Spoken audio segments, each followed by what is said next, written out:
Assalamualaikum warahmatullahi wabarakatuh. Bismillahirrahmanirrahim. Wassallallahu wasallam barik ala sayyidina Muhammadin wa ala alihi wasallam. Pesan saya kepada tim penyempurnaan tafsir Kemenak, karena ini mewakili negara, satu tentu harus hati-hati.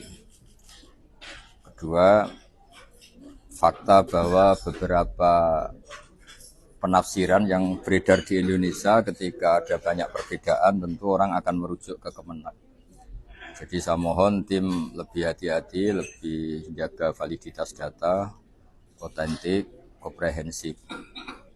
Ketiga, karena ayat Al-Quran itu dengan bahasa Arab, maka penafsiran yang lebih mendekati kebenaran adalah yang ditulis ulama-ulama dulu, dengan sedikit kalau terpaksa dimodifikasi dengan ilmu-ilmu usul fikih, sehingga kelihatan Al-Quran menjawab tantangan zaman.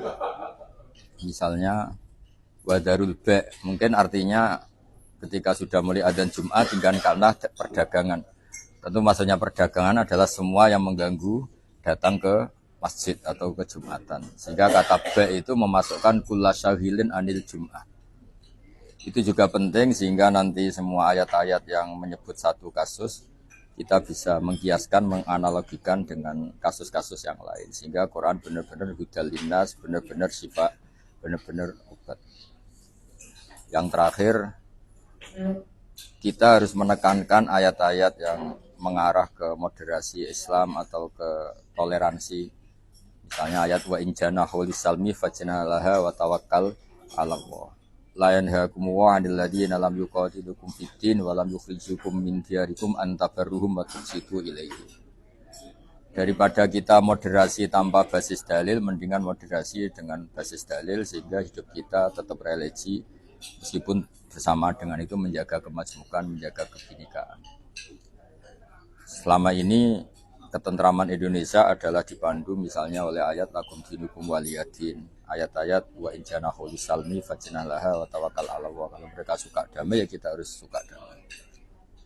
Jadi saya mohon tim juga serius menterjemah ayat-ayat fikih, karena kadang Quran hanya cerita mujmalnya saja, kayak wa antasma'u bainal ukhtain. Padahal kita tahu yang diharamkan adalah mengumpulkan dua perempuan yang ada hubungan mahram, tidak hanya ukhtain. Begitu juga ayat-ayat misalnya Nabi Lut cerita haula ibanati hunna adharu lakum fattaquha la tukhzuni fi dhaifi. Ketika ada penyimpangan seks, orang suka homoseksual, Nabi Lut bilang lelaki jangan suka laki-laki, normalnya kalian tuh suka perempuan. Tapi yang dimaksud adalah suka perempuan kemudian menjadi halal lewat nikah. Tapi Quran hanya bilang haula ibanati hunna adharu lakum. Jadi apapun umumnya Quran atau mujmalnya tetap harus dikawal dengan perangkat fikih sehingga menjadi halal sesuai aturan fikih. Kalau tidak ya hanya dikira pembenaran terhadap hal-hal yang tidak kita inginkan. Sebab itu kepastian-kepastian fikih itu harus menyertai di footnote atau di catatan-catatan tambahan sehingga tidak melahirkan salah paham. Itu juga otomatis harus satu paket. Kalau enggak ya tadi. Jadi misalnya ayat-ayat faktulul musyrikina haitsu wajadtumuhum wa khuduhum itu kan kesannya ekstrim. Bunuhlah orang musyrik kapan saja kamu ketemu.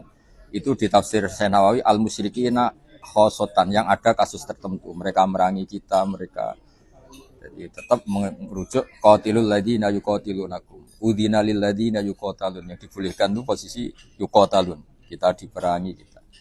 Sehingga tetap menemukan logikanya ketika ada ayat-ayat menyuruh kita perang, karena qatilul ladzina yuqatilunakum udina lil ladzina yuqatalun, sehingga kita tetap tidak ekstremis tapi ya realistis. Ketika kita dulu dijajah Belanda, dijajah kolonial, tentu perang saat itu ya menemukan momentumnya sama seperti udina lil ladzina yuqataluna bi annahum. Jadi ya jangan moderasi yang mengharamkan tadi kital, ya jangan terus kital padahal masih bisa ada mediasi. Ya saya kira demikian. Assalamualaikum warahmatullahi wabarakatuh.